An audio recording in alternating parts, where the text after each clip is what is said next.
G'day. A long-awaited new bit of kit came into the workshop the other day, and that was a new welding helmet. This one is my most recent helmet. It's a Miller Elite. This is before the digital, so it's around about 15-16 years old, I think. Lately, it's been starting to flicker on me, and it takes an odd-sized battery as well. Which makes it a bit inconvenient because the batteries always seem to go flat at the very time you can't get a replacement battery from the local corner shop. So after much humming and hawing, I looked around and I've bought myself an Covell, which is a Swiss-made helmet, very nice for low amp TIG work, and I'll show you that in a moment. But the purpose of today's video is this. I hang welding helmets and cables and things like that on curved formers whenever I can, simply because if it's hanging from one point, sooner or later it forms a V shape, distorts things. That's fine for this helmet. It fits on there quite nicely, but the Covell doesn't. This is the Covell. It's a Panamax CLT, for those interested in the model number, and I would certainly recommend them if anybody's looking around the place for a TIG helmet. For low light or low amperage sort of conditions. They're not a cheap helmet. They're up in the professional league, but I think it's worthwhile, and if this lasts another 15 years, that's great. It's got some really nice features to it. Rechargeable battery. The screens go down to a 2 shade when it's not on, so it's almost like looking anyway. It's great, but the key thing is that it's got a helmet or a mounting system which looks more like a bike helmet. That form that I showed you won't fit there snugly, so what I've got to do is make up a full form device to go into it. Here's one I prepared earlier, and that'll sit in there quite happily. Okay. So what I'm showing you today is actually how I made that up. First thing needed here is a pattern.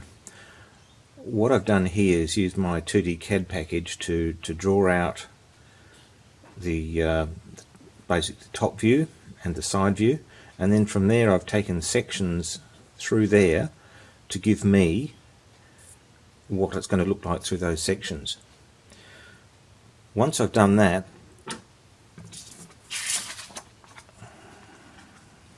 I've then cut those sections out, and here I've put them all into a what you'd call, I guess, a buck.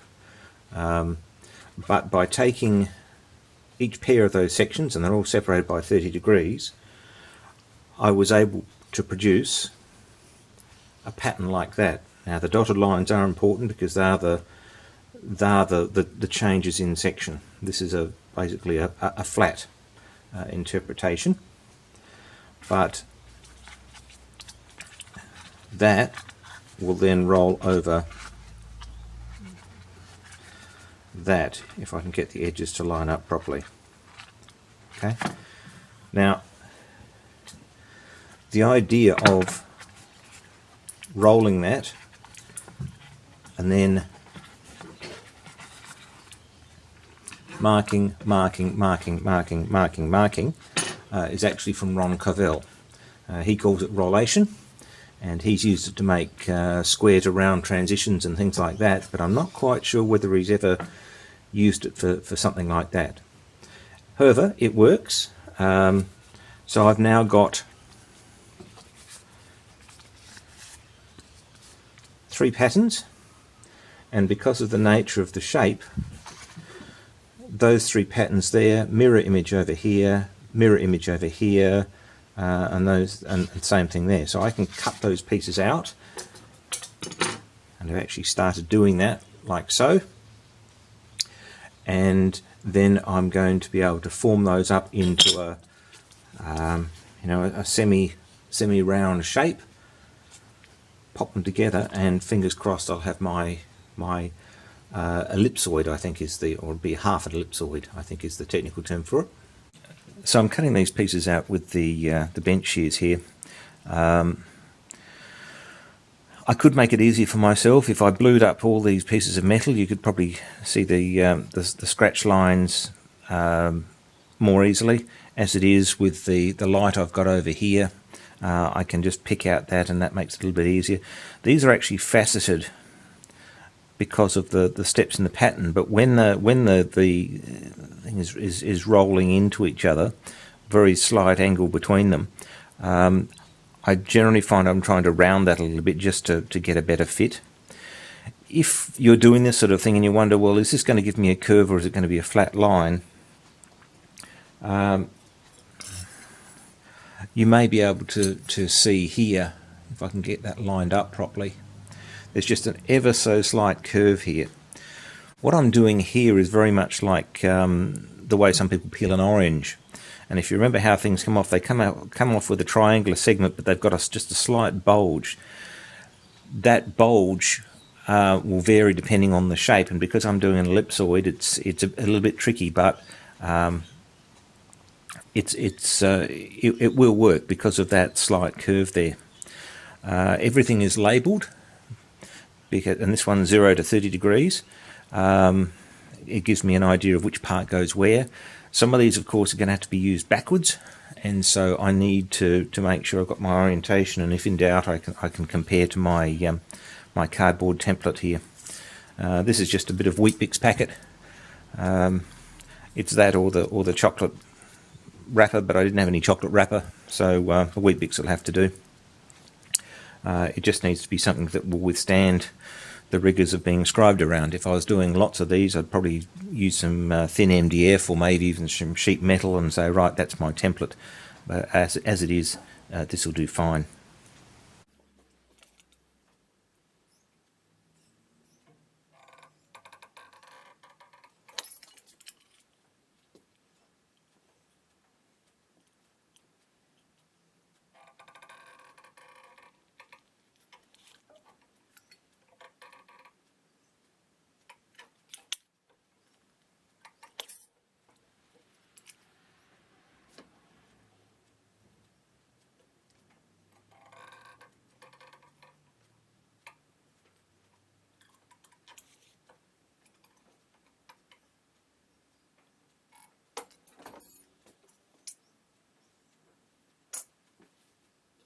With all the pieces cut, there are now two ways to proceed. Now, this is one way. If you haven't got a set of rolls, you can just bend gently, and that's based on those dotted lines I left on my template, and that will fit.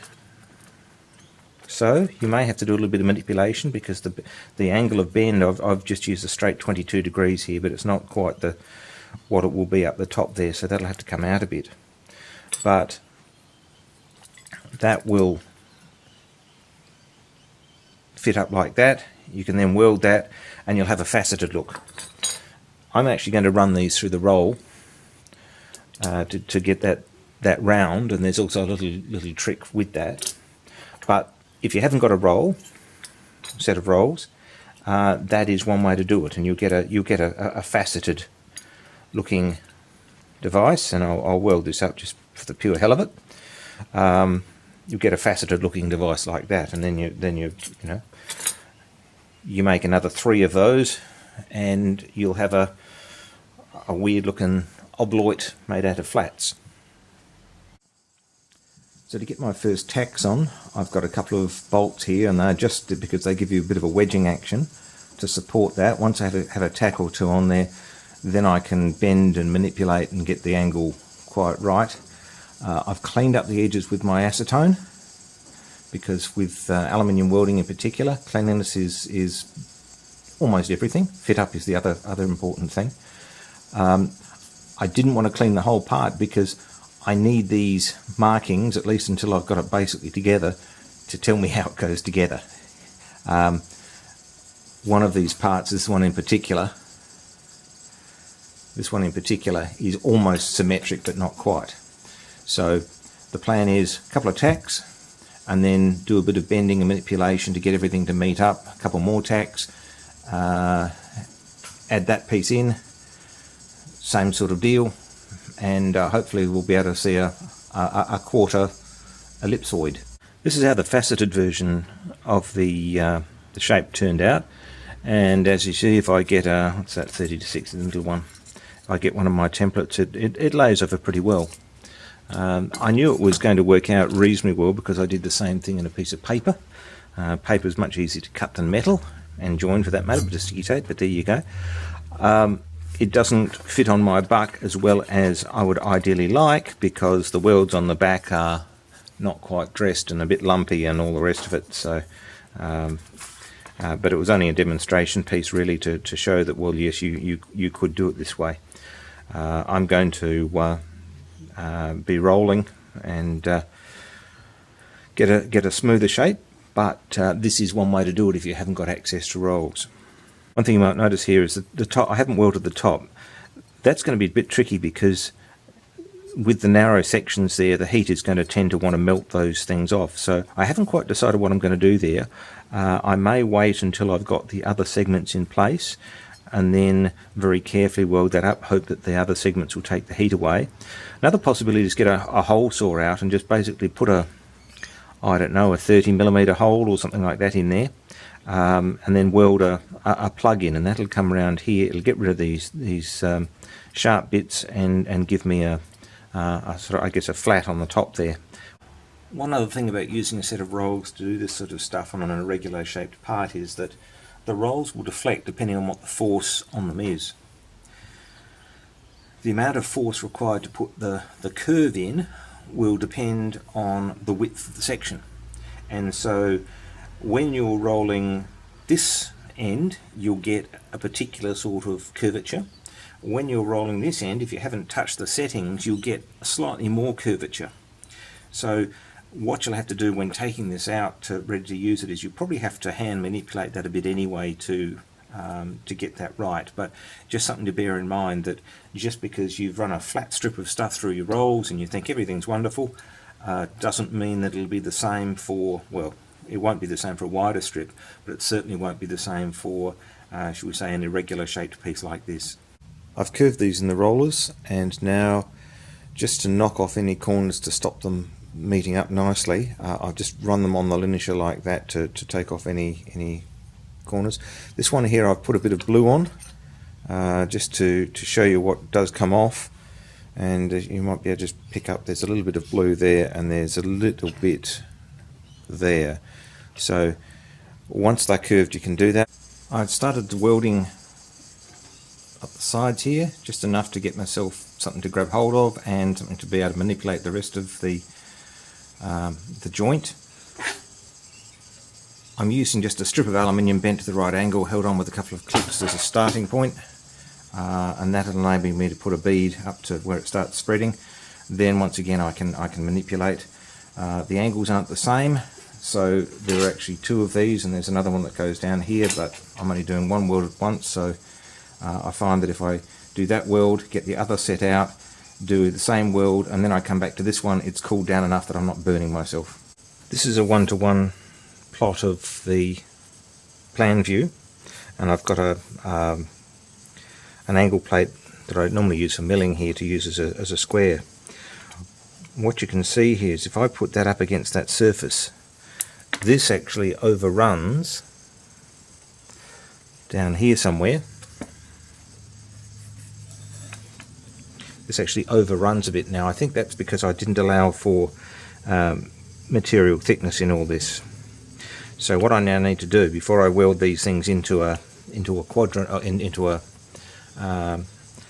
semi oblate, semi-ellipsoid, is actually trim this off. So I'll do that with just a pair of tin snips, and then I can weld everything together. And I need to do that for all four parts. Now after having trimmed that off, you can see that's a lot better. I should probably give that a touch up on the linisher just to flatten it off so I get good fit up, but that's what I'm after. Here I've started to join up the two halves, so I've welded up to here, and now it's a matter of just working that with the mallet to get those two halves to meet, and then I can continue the seam up and join the top. Then it's a matter of dressing, doing a bit of shaping perhaps, trying to knock down some of these sharper corners into a smoother thing, smoother curve. And here it is, partly dressed up. I need to knock a few of the flats out, if you don't understand that, and give it a bit of a polish. But I've got a segmented ellipsoid, or half an ellipsoid, and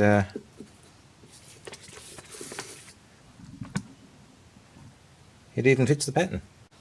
I'm putting a bit of shape into the skull cap. As you can see, I've got a bit of a curve going here as opposed to the sharp bits there. I'd love a set of dollies and hammers, but as it is, we make do with what we have.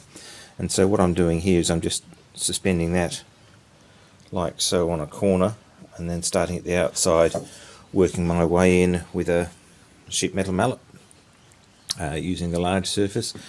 It's always better with things like this to lots of small light blows, evenly spread, rather than a couple of big wallops, because you just like to ding the panel up. To take the corners down, I'm literally using a stake here. It's a lump of wood in the vise, and I'm just positioning that over the top like so. I'm using a ball peen hammer here. It'd be nice to have a hammer with a polished head on it, but it's flat and it's good enough. One thing that people sometimes forget when doing sheet metal is the smoother the polish on the things that are actually touching the metal, the better off you are for surface finish. If I was after a mirror finish, if I wanted to do all sorts of weird things, I could continue on with that, but I can't see much point, because it's going to sit in a cupboard and I'm the only person who's ever going to look at it, and I'm happy with that, like that. So all I've got to do now is make up a mount for that, and I'm all set. Thanks for watching. I hope this has been of interest. Please share, and we'll see you next time.